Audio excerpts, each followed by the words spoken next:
আসসালামু আলাইকুম, সবাই কেমন আছেন? আশা করি ভালো আছে। এই পিঠে কিতা কোনো কিছু বালা কিছু রাঁধতে পারে না। সারাদিন মাছ মাংস রাঁধতেই তাই ও মাগো এইটা যেন আপনারা আমারা কইতে আছেন গো না গো আফা, আমি কিন্তু হগলতাই রাঁধতে পারি, মাছ মাংস যেমন রাঁধতে পারি, হুটকি মাছ শাক পাত সবই রাঁধতে পারি। এই যে দেন আজকাল কিন্তু আপনারা লেগে অক্কর গরুয়াভাবে একটা হাগের তরকারি লয়ে আইছে। এই যে দেন এই হাগটা খাইতে কিন্তু মন চাইবো। তো চলেন এটা কিন্তু কেমনে সহজভাবে রাঁধতে হয় আমি কিন্তু লয়ে লিছি। এই যে দেন প্রথমে লয়ে লিছি ড্যাঙ্গা শাক, সুন্দর সুন্দর চিকন ড্যাঙ্গা শাকটি লয়ে লিছি, বুঝিনি? আপনারা যদি আবার ড্যাঙ্গা না চেনেন, ওইটা হচ্ছে ডাঁটা শাক, সুন্দর সুন্দর সবুজ তাজা চায়া ডাঁটা শাকটি লয়ে লিবেন, বুঝিনি? আমরা বাইট ড্যাঙ্গা শাক আর এন্দা লইছি চিকন করে আলু একটা, আর এদিক দিয়ে পেঁয়াজ লয়ে লিছি কুচাইয়া 2-3টা।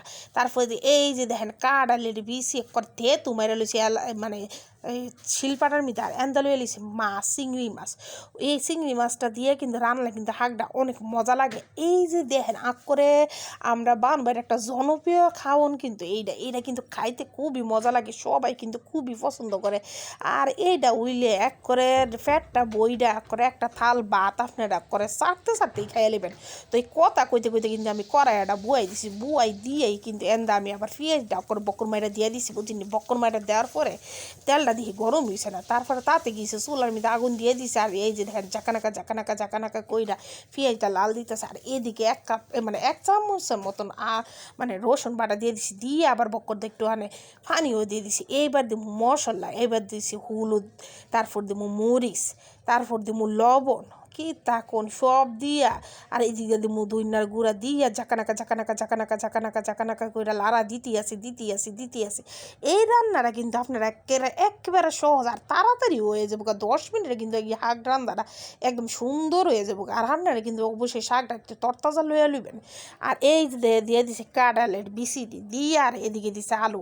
কাঁঠালের বিচি কিন্তু কাঁঠাল ধরছে গাছের মধ্যে, আর আলু ধরছে মাটির নিচে, দেখছেন নি কি সুন্দর মিলাই দিছে। আর দুজনে কইতেছে ওরে ভাই একসাথে তো মরছস, তোরা রাঁধতাছি, তোরা একটু গল্প কর, গল্প করতে থাক আর সিদ্ধ হইতে থাক, বুঝিনি? হ্যাঁ, একজন মাটির নিচের আর একজন হচ্ছে মাটির উপরের জিনিস। ওরে বাবা যখনই দিয়েছে ও মা দুইজনরে জড়ায় ধরে কি কান্না রে ভাই। আর আমি এদের কষায় টিপতে দেখতেছে এদের কান্নাটা কটুক হইছে, দেখি পুরোপূর্ণ হইছে।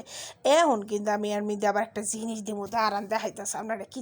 এই যে দেন চিংড়ি মাছ, এই চিংড়ি মাছ কিন্তু আসলে সাগরের মধ্যে, এই সাগরের মাছ হওয়া যায় হারার লগে জড়িতেছে। কইতেছে শুধু একলা আপনারা কানবেন কেন, আমিও কান্দি। তো 3জনে মিলে একসাথে কান্তাছে আর আমি এন্দা রান্তাছি, কি যে মজা হইব মাশাআল্লাহ। আপনারা যদি একবার ট্রাই করেন তাহলে ইনশাল্লাহ আপনাদেরও ভালো লাগবে।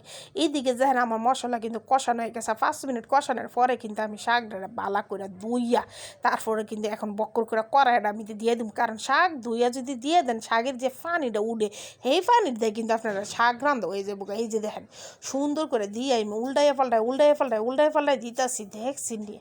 ও একটা কথা টিপ আপনারা দিয়ে দিই, অনেকে কয় আফা গো শাক রান্ধে কেন কালো হয়ে যায়।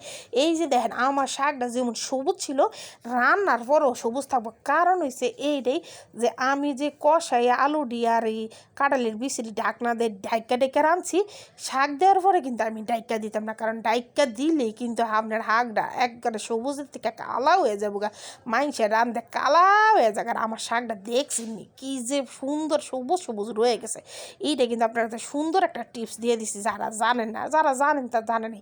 এই যে দেখেন সুন্দর কিন্তু এই শাকের পানি দিয়ে কিন্তু শাক সিদ্ধ হয়ে গেছে, খাইতে কিন্তু অসাধারণ মজা হইব ইনশাল্লাহ। আপনারা কিন্তু আমার ভিডিওটা দেখা যদি বানান ইনশাল্লাহ আপনাদেরও ভালো লাগবে।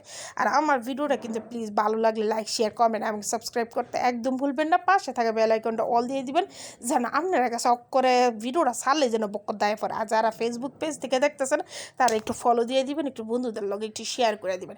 এই যে দেখেন কত সুন্দর একটা চচ্চড়ি রান্না করছে, যারা কাঁঠালের বিচি খাইতে পছন্দ করেন তাদের জন্য তো অসাধারণ মজা। এই যে দেখেন অবশেষে রান্না শেষ করে আমি একটু বাটিতে লয়ে লইতেছি, দেখতে যে কি যে সুন্দর, আর খাইতেও এক করে মনটা বইরা একটা থালা বাদ যদি না শেষ হয়েছে আপনারা আমার কইয়েন আফা গো খাইছিলাম মজা হয়েছে না।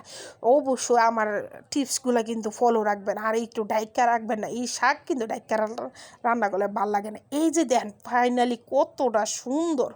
তো এইদিকে আমি গরম গরম ভাত দেওয়া খাইতে থাকি, আপনারা আমার চ্যানেলটা লাইক শেয়ার কমেন্ট করে যান।